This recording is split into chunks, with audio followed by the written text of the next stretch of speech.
Trompeta, bai, trompeta, tromboia eta tuba.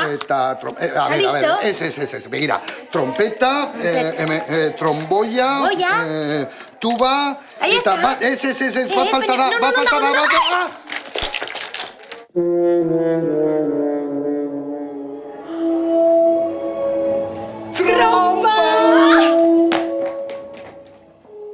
Trompa, haize metalezko familiakoa, ezta? Tromboiak, trompetak eta tubak jatorri berdina dute. Baina trompa trampatia denez, bere zilindro eta pistoi esker nota ugari jo ditzake. Entzun nahi?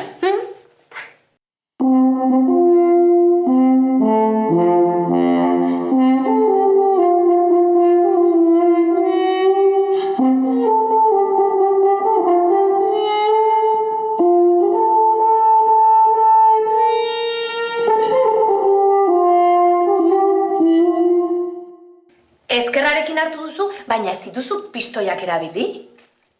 Trampa egin dizuet. Antzinean, trompak ez zituen ez pistoirik ez zilindrorik ere. Eskubiarekin kanpaia baliatuz, trompak nota guztiak jo zitzaken.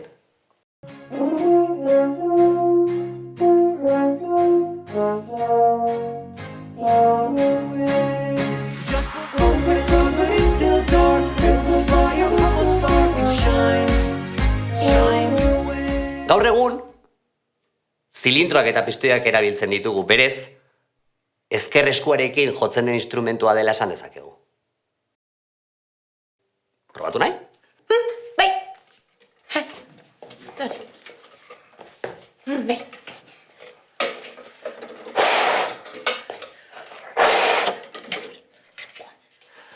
Horrela ez. Esan dizuet trompa jolastia eta trampatia dela. Trompa horrela hartzen da.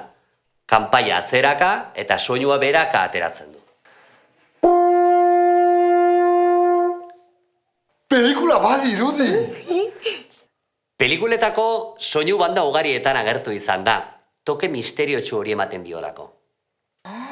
Eta badu beste soinu berezirik? Berezitasun asko dauzka. Umore aldaketa asko eta ugari egin ditzake trompa. Kontentu, haserre, arin, pisutxu... Bota, esan bat.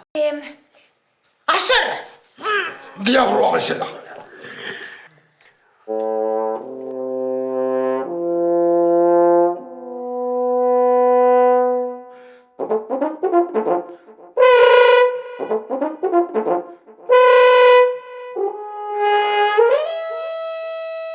Beste bat. Orain, goxo. Badakit, aingeru bat bezala.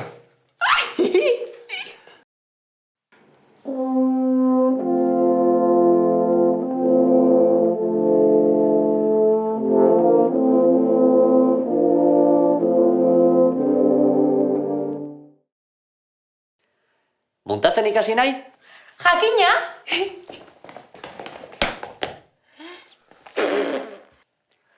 Lasai, txantxa zen. Trompa beti muntatuta egoten da. Hori bai, nahi izanez gero, kanpaia kendu dezakezu. Neria bezala orduan. Jotzen bukatzen dezunean, ahokoa kendu eta jasota geratzen da. Orduan, ahoko hartu eta musika eskolara? Horixe, ahoko hartu eta musika eskolan bertan utziko dizute ikasteko behar duzun trompa. Erabakita, trompa ikasiko dut.